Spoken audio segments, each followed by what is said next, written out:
What up, B Squad? It is your boy JB, and I am here today with a brand new review of The Oval on BET, Season 4, Episode 22, the season finale. Won't he do it? All right, you guys, so before we go ahead and get into this video, if you guys are watching this video or any other video on this channel, and you guys aren't yet subscribed yet, do me a solid favor and stop taking me out on this date and having me pay for it at the end of it. And with that out of the way, you guys, without further ado, let's discuss the season finale of The Oval, you guys. I am so happy that it's here. All right, you guys, so this episode, it opens up and we pick up where we last left off, you guys. So remember, in last week's episode, Nancy was found dangling from the door, right? So, Richard called the paramedic, called the, 911 operator, the dispatcher. At first, I was kind of confused about the dispatcher because he was asking Richard, does he know how to do CPR? He does. So Richard was going to do, mouth to mouth. He says, no, just do chest compressions, right? And I understood why he said do chest compressions, right? Because there's nothing, closing off her her windpipe or anything, right? So you just want to pump. Just to get, to get the heart muscle pumping. So I understood why he did that.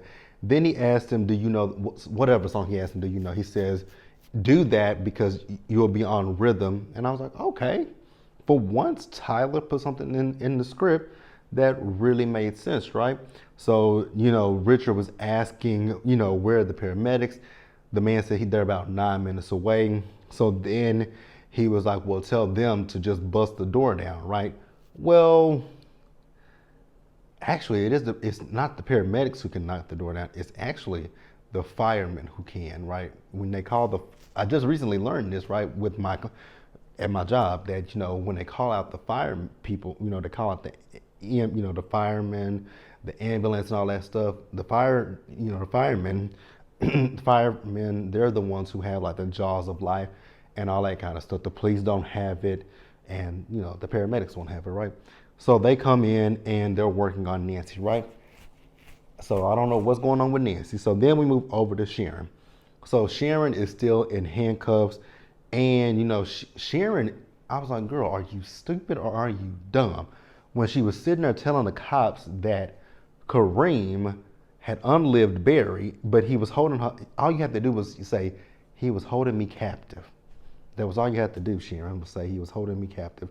But then she went one step further, said, he unlived my boyfriend, but then he told me he came home and he found my boyfriend dead. I was with Dale. Dale told her, stop talking. Don't say anything else. I was like, Sharon, did they not? Actually, here's the thing. Y'all know Tyler Perry is good for this, right? Did they read her Miranda rights? Because they have her in handcuffs. I know for a fact they didn't read Dale his Miranda rights, right? So at one point, they were, like I said, the cops went away. She's sitting there, like, why are they not taking him to the hospital? Because I believe he's deceased. So then, the cops came over and told Sharon and Dale, they're going to have to go down to the station. And Dale was like, I just got here. And I was like, exactly. He just got here. So he came there when y'all came there. So why are y'all taking Dale to the station? That made no sense to me. Like, why are y'all taking Dale to the station? And then you can see that there's a struggle in the apartment. So obviously Sharon was having to fight Kareem. Tyler Perry writes the cops to be some incompetent, bumbling idiots. But that's neither here nor there. We're going to pause here and move forward. So the next thing we got is Simone and Eli. I don't know why Simone keeps going back and forth with Eli about him talking to a woman. You clearly heard the man talking to a woman, so I just didn't understand the back and forth. I know I heard a woman. No, you didn't. I heard a woman, Eli. He's telling her she didn't, right? I was just like, what's the purpose? What are we accomplishing here, right? So then she tells him she feels like he's been set up. I partially agree with her, right? I do believe that Victoria is setting this up, but I don't, again, like I said in the last review, or maybe the one before that, I don't know. I don't even remember how many reviews I've done. But I know in one of my reviews, I did say that it does seem as if Victoria is setting Eli up, but I don't understand what the end goal is, right? I think that's where my frustration is coming from with the Oval and with Sisters.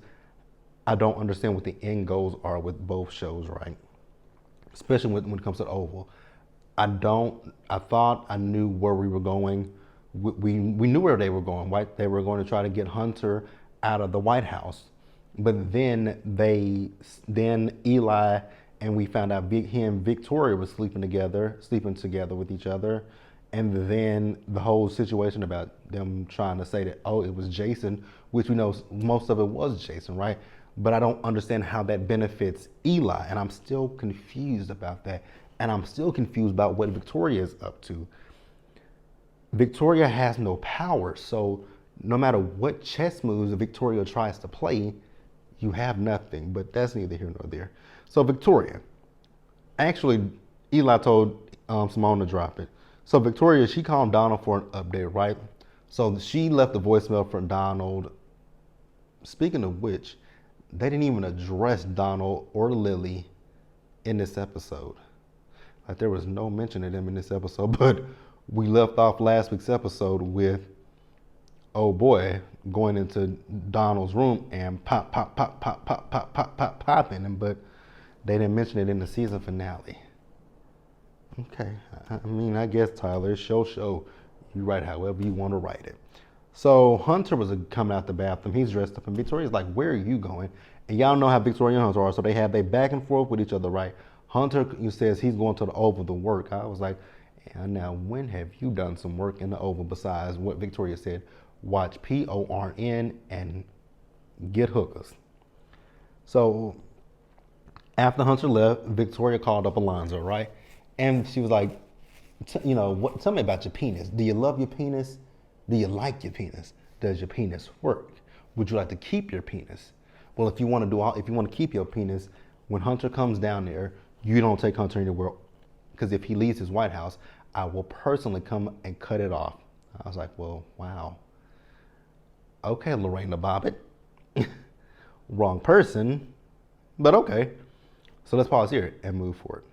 Yeah, Miss Jody. Miss Jody is always outside. I'm like, lady, do you ever sleep? But in this particular moment, I'm okay with Miss Jody being outside, right? Because you hear the fire wagons, you hear the ambulance, the police cars, you see everybody out there. So naturally, you're gonna be like, what's going on outside, right? So Miss Jody asked what was going on, and one of the cops told her to mind her business. I was like, about time somebody told Miss Jody to mind her business. And she said, this is my business. That's my neighbor, so this is my business. I was like, oh, okay, Miss Jody, I guess I'll give you that one, right? So Richard wanted to follow and wanted to go in the ambulance with Nancy, but they told him to follow behind in his car. So the cops were there, right? So the cops were like, is this your son's stuff, right? So I guess they had Barry's phone. Now, I don't know how they found Barry's body or where Barry's body, where Kareem and old boy took his body, but okay. So they told him that they found his body and they need him to identify it, right? Richard is acting like he ain't heard nothing about his son being deceased. The Hyas told you that they had unlived Barry. The Hyas told you that, but okay. Your wife, well, I know Nancy's been high as hell, but even Nancy mentioned it. But okay. So Richard and Miss Jody, they broke down crying, right? So Alonzo, we see Alonzo, and Alonzo is calling Kyle, trying to get Kyle to answer the phone so he can figure out what to do about Hunter, right? But it's going to voicemail. So then Alan calls Alonzo. Now this part right here was where I was confused. I don't know why Alan called Alonzo to tell Alonzo that the pharmacy is closed and he doesn't know what to do. I'm like, Alonzo doesn't run the pharmacy. Why don't you call Antonio to help you out, right? So Alonzo had a little bit of an attitude with Alan. They hung up the phone with each other. Hunter called Alonzo to come down to the Oval. Alonzo called Kyle back once again, right? Went to voicemail again. So then Alan calls Antonio, and Antonio tells him that he is on his way down to the pharmacy. I'm still confused, like why Alan called Alonzo instead of calling Antonio. First of all, I'm not gonna go to no pharmacy with no drugs in my car. First of all, I ain't gonna go nowhere with that much stuff in my car. I would tell Antonio to meet me somewhere secluded where ain't nobody probably watching us. But that's neither here nor there.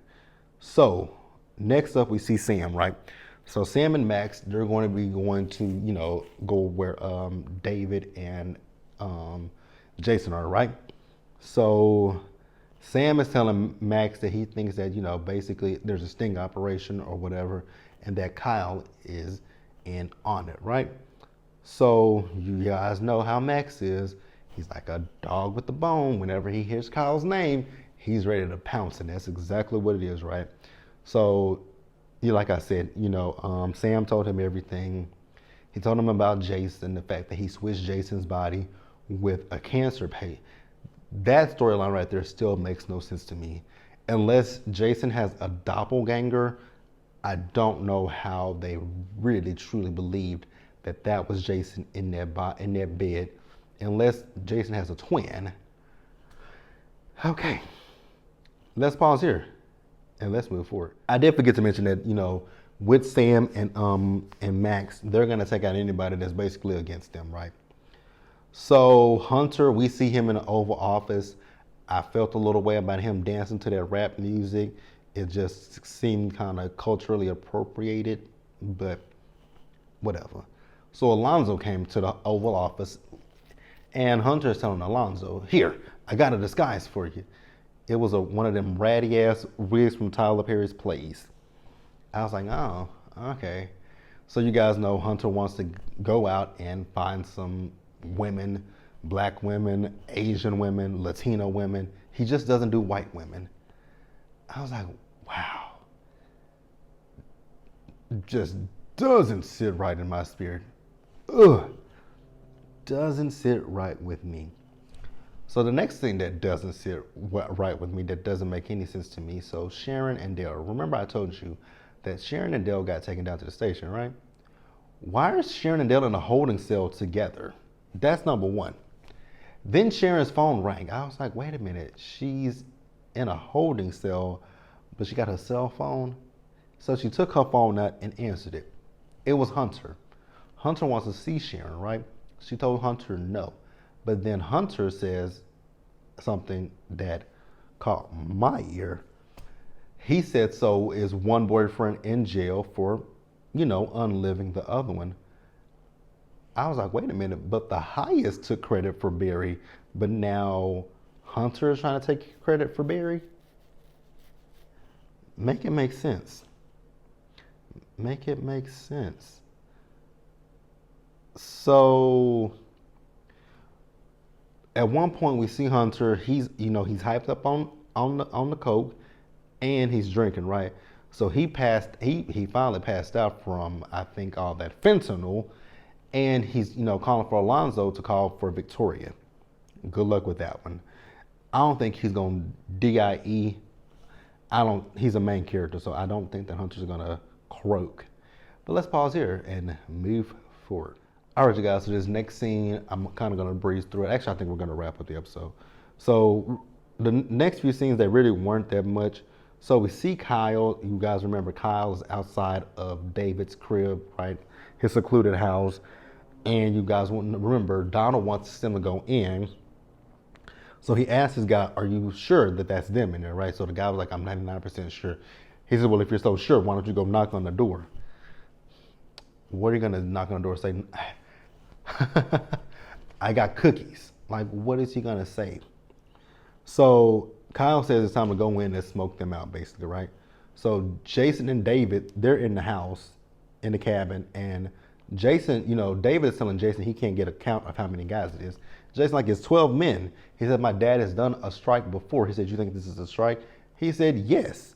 So while they're talking, they start coming in. They start knocking the windows out, and they set the cabin afire, right? So at one point we see Jason and David, they zoom out of there on a motorcycle. I was like, where in the hell did the motorcycle come from? And the scene was so dark, so I couldn't really make everything out. But I do know that somebody got shot and somebody fell off the bike. I don't know if it was Jason or if it was David. You guys don't have to leave it in the comments. Because I don't really care. But I know somebody fell off that bike. So Alan, he ended up getting arrested for the drugs at the pharmacy because there was an undercover cop who had told him they had been watching the pharmacy. If y'all been watching the pharmacy, then you know he ain't got nothing to do with it. If y'all been watching the pharmacy, y'all know Kareem owns the pharmacy. If y'all been watching the pharmacy, y'all know the people that come in and out of the pharmacy. Y'all kind of wasted y'all time arresting Alan. Granted, Alan does have, the cocaine on him, but y'all kind of wasted y'all's time arresting him if y'all have been watching the pharmacy. Sam and Max, they got to the cabin and they realized that David and Jason got away.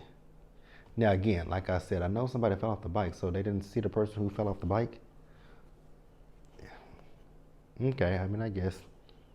So the final scene of the episode, you guys, Simone and Victoria. So there was this guy that told Victoria that Simone was there, right? So she was like, is she on the list to come up? But if Victoria's like, you know what? Tell her to come on up, right? So Simone asked Victoria, bitch, what are you up to with Eli? And, she's like, I overheard him on the phone talking to a woman. Who is the whore? She's like, I know you're up to something, Victoria. So Victoria was just sitting there playing coy, like, ask your husband, right? So at one point, Simone said, who is the bitch? She's like, I'm the whore. She's like, you're lying. She says, I'm the whore. She says, you're lying. So Victoria tells her how he likes it. He got a birthmark on his thigh that she kissed. He's uncircumcised. She had a miscarriage. They've been having sex since the campaign trail. She was 6 months pregnant. She says the reason why he didn't want to go down anymore because you had an odor. I hope he got that odor fixed. I think it was the moment that she said that odor situation. Baby Simone, she went and knocked the hell out of Victoria. This Victoria has met her match in Simone because baby Simone was tagging that ass. Baby Simone was beating the living hell out of Victoria, and I was here for it, you guys. I loved every minute of seeing Victoria getting her ass whooped. It was magical, and I loved it. But yeah, you guys, that's all I got for this season finale of The Oval. It really wasn't a whole lot. I didn't even realize it was a season finale until the credits came up when Victoria and Simone went over the banister. I was like, oh, that was the finale. And Sisters finale is tonight, you guys. So I'm behind one episode on Sisters, but I will get caught up on Sisters tonight, and I will do the season finale review for you guys. And going forward, you guys, like I've been saying numerous times, for me personally, I don't think that I'm going to come back for either show when they return. I don't think I'm coming back for Sisters, and I don't think I'm coming back for The Oval, you guys. I feel like these are going to be my last two reviews of The Oval and Sisters, you guys, but we'll see. I'm not sold on it. Right now I am a little sold on it that these are going to be my final reviews, but who knows? We'll see when they return, right? Hopefully it's a while before they return, but we'll definitely see. It's hard for me because the Sisters cast, some of them, I've interacted with some of them on social media, and there's just the cast so sweet to me, right? Even with The Oval, the cast, they like me. The woman who plays Victoria, Karen Moore, she likes me. I know she saw some of my videos. She follows me on social media. So I love the support that I get from the cast, from these shows, from Tyler Perry shows. I love their support, right? But I just don't know if it's enough for me to continue to watch this show. But like I said, we will definitely see. Right now, I don't want to come back, but we'll see when season 5 and season 6 of The Oval and Sisters come back. We'll see.